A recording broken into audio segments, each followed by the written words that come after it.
Message ni ya Ruth K, demu wa Muramua. Ruth, umefanya kitu muhimu sana kung'oa meno utumanie Muramua. Muramua, wewe umetuaipisha kama wanaume. Usiwahi ongea kitu ulifanyia demu wako. Kama ulimutoa mahali alikuwa kama chokora ukamuosha, wewe congratulations, ulioshea wanaume wengine. Na kama huko unalitisha demu wako amekutoka, makasiriko ni ya nini? Ajia wanaume wengine. Lakini kitu nataka kuambia ni kwamba umekosea kumuexpose demu wako, nudes zake zote zenye umeweka kwa media.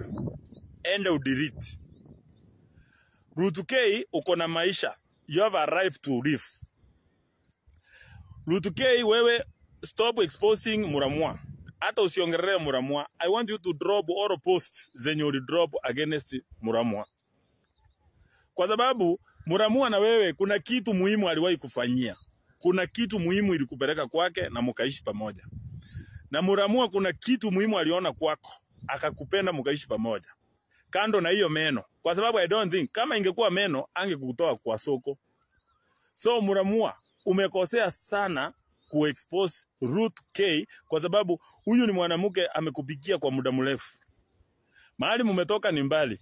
Muramua, ukiendelea kuongea Ruth K, ukiendelea kuongelea Ruth K, unamuongeza credit, unamuongeza umaarufu kwa social media. Kila siku huyo mwanamke akiweka M-Pesa namba mahali, pesa itaingia kwa hiyo simu yake Muramua, utashangaa. Wale wanaume ambao wanamezea huyu madam, huyu Ruth K, kila mtu akona ulemavu. Every person has its weakness. You have your own weakness. I have my own weakness. Saa hii kama hakuwa na meno, lakini kule kwingine ulisikia ni mtamu. Lakini ile service ulikuwa unapata kwa nyumba, ni meno ilikuwa inakupea hiyo service Muramua.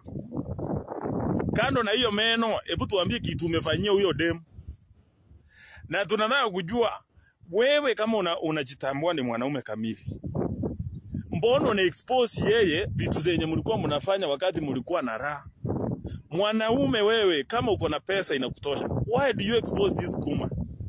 Huyo mwanamke ako na right zake. Huyo mwanamke anafaa ana deserve privacy. Mkikosana si lazima mtuletee social media. Ukikosana na bibi si lazima mtuletee social media. That is your personal issues. Muramua style up.